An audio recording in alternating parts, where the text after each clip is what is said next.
The music resonated throughout the church as the bride walked down the aisle until she reached her partner for life. Emma and Noah had been engaged for 2 years and just waited for the right time to tie the knot. The two were high school sweethearts, but in between college and adulthood, the two separated to pursue their careers. After their own struggles, both realized that they were meant to be. However, it doesn't mean no one got hurt from their choices. The people celebrated the newlyweds as they headed to the car. The two would be having their honeymoon overseas for a month. During that period, someone had been preparing a very special gift for Emma and Noah. The popular item in mythologies depicted to bring abundance and nourishment. It's called the Cornucopia or Horn of Plenty, a large horn-shaped container typically filled with produce, flowers, and nuts. Today, the horn could be represented by simple fruit baskets. Honeymoon's over, and the couple came back home late afternoon. In front of the door was the popular Horn of Plenty waiting for its new owner. They brought the item in and Emma read the card attached to it. Emma and Noah, meet the Cornucopia, which I was supposed to bring during your wedding, but arrived later so couldn't present it at the reception. I left it at your house. Hopefully nobody steals it, because I gotta leave town to spend time with Steve. Anywho, the item is said to bring abundance and nourishment. Have fun, guys, and always stay cool. P.S. Noah, try to be patient with my crazy friend here. Love, Elora. The two laughed at the note and spent a moment admiring the horn, but Noah was particularly impressed by its handiwork. So he placed it at the center of the dining table and hoped it would bring blessing into their home. Yet the two had no idea what was buried underneath the fruits. A week after the horn was placed on the dining table, when weird things started happening. Emma noticed that food ingredients, spices, and whatnot were running low fast. Even the ones inside the fridge were affected. They just bought 2 liters of milk, but the unopened plastic bottle looked like it was consumed. Emma was sure the bottles were full to the top when she picked them. "Noah, babe, look at this," Emma blurted. Noah checked the bottle Emma pointed at. "The cap hasn't been opened. How what?" he drawled. "Lately, nearly everything in the kitchen is running short as if someone's eating them," Emma explained. "You cook often, babe," Noah offered. "Not for a week. We've been busy and we had more takeouts than home-cooked meals," Emma countered. That night, Noah went to bed ahead of Emma because of his early meeting the next day. Emma couldn't sleep and kept thinking about the mystery behind their supply.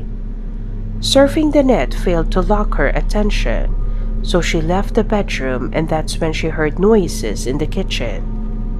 She slowly approached the area, and while she felt uneasy, she wondered why robbers would go for the kitchen. Noah's brand new console was sitting in front of the TV. She carefully and quietly peeked at the corner to see who was in the kitchen. Emma spotted a woman in black dress, but she couldn't see her face because it was facing the other direction. The woman was busying herself with those small jars of spices, condiments, and whatnot. "She's cooking," Emma whispered. The woman turned toward Emma's voice, and she instantly got behind the corner to avoid being seen. After a moment, she took another peek, but the mysterious woman wasn't there anymore and the jars were gone. She searched the whole house and couldn't find this person anywhere. "Babe, what are you looking for?" Noah sleepily asked. "Ah, jeez, you scared me," Emma yelped. "I saw someone in the kitchen, a woman, but she disappeared when I hid behind the wall," Emma continued. Noah called the police, yet they found no signs of a break-in. Nothing was missing or out of place as well. Lying on the bed, Emma contemplated that whoever or whatever she saw might be her imagination. Another week had passed, and things took for the worse. Emma's colleagues noticed that she looked paler and appeared to have lost weight. Emma was naturally slim, so losing more weight would suggest she was sick or something. She finally realized it when she checked herself out in front of the mirror. She definitely looked sick, despite eating more and more. In a blink, the mysterious woman appeared and vanished in the mirror. She looked behind her and found no one there, but when she gazed back to the mirror, the woman materialized. Emma was scared near to death from the surprise. When she regained her senses, the woman was no longer present within the mirror or the room. The next morning, Emma called in sick. She felt her body hadn't eaten or slept in days. Her throat felt dry and raspy. Noah brought her to the hospital, but doctors couldn't get conclusive results from tests. So they only treated her for dehydration and told to rest at home with continuous observation. By the evening, Emma felt a little better, but her stomach was gnawing. She headed to the kitchen to grab something to eat, only to be shocked by someone enjoying a meal. It was the same woman who was chowing down a muddy-looking thick soup from a dirty bowl. Her skin was pale too, and her arms were bony.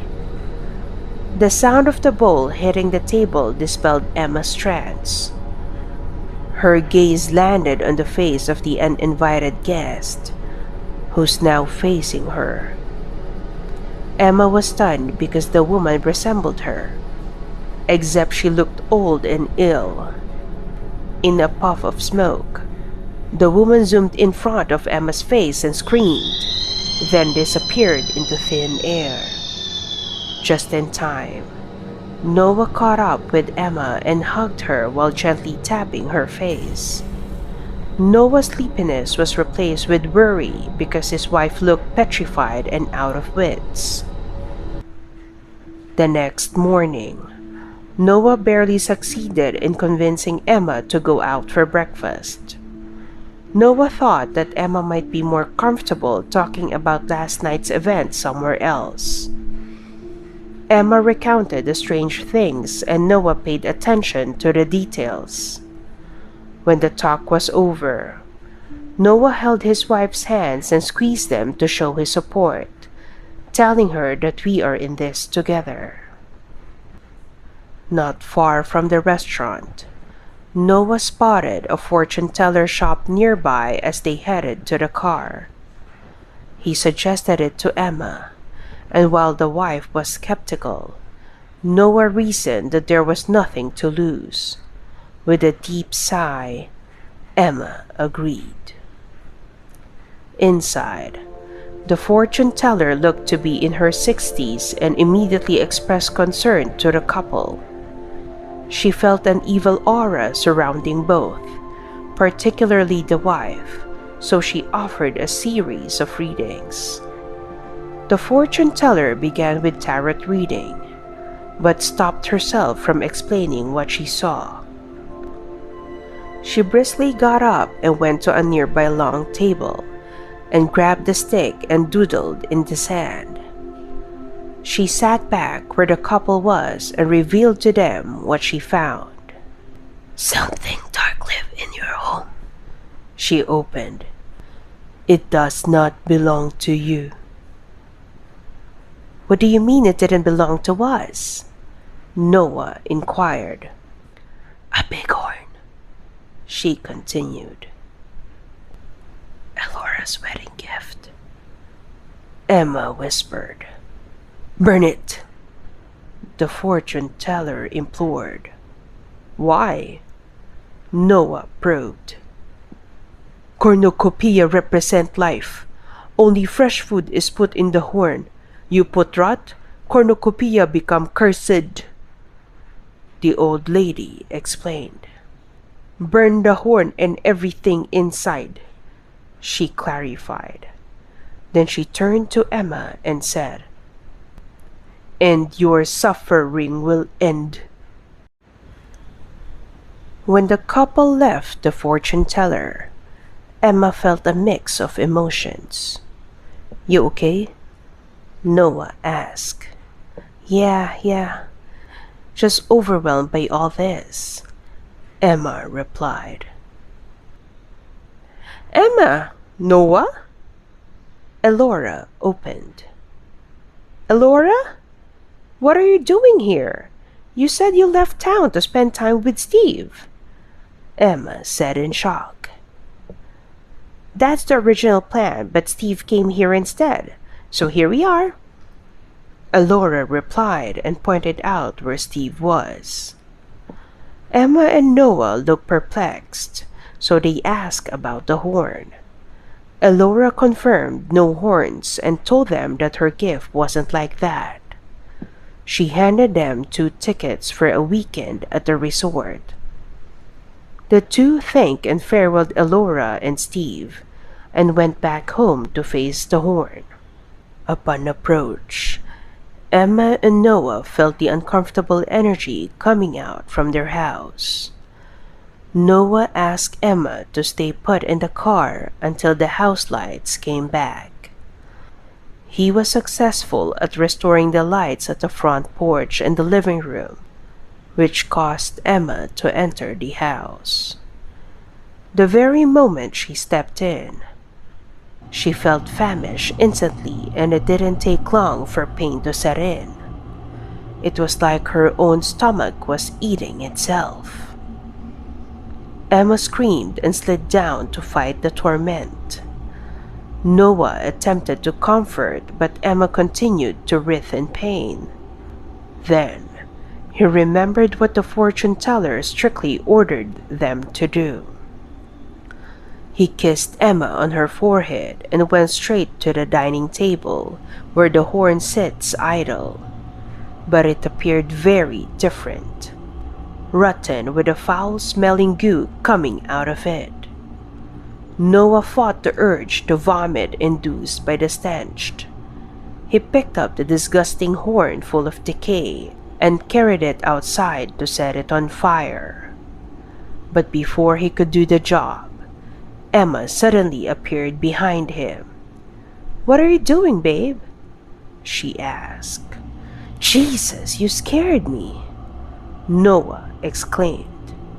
"I'm going to burn this damn thing," he added. Emma then placed a finger on the goo scattered on Noah's shirt. With a watchful eye, Noah was stunned when his wife put the goo into her mouth. All the while, a pool of goo was growing right behind him. Never tasted better. The more rot, the better," Emma said. "You're not Emma," Noah deduced. "You're not kidding." Emma turned into the haunting hag of the house.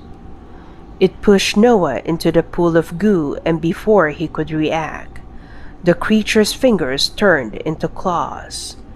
With widened eyes and frightened soul, Noah could only scream that bellowed as the hideous creature raked and devoured his flesh, while the true Emma was lying inside, passed out from the pain.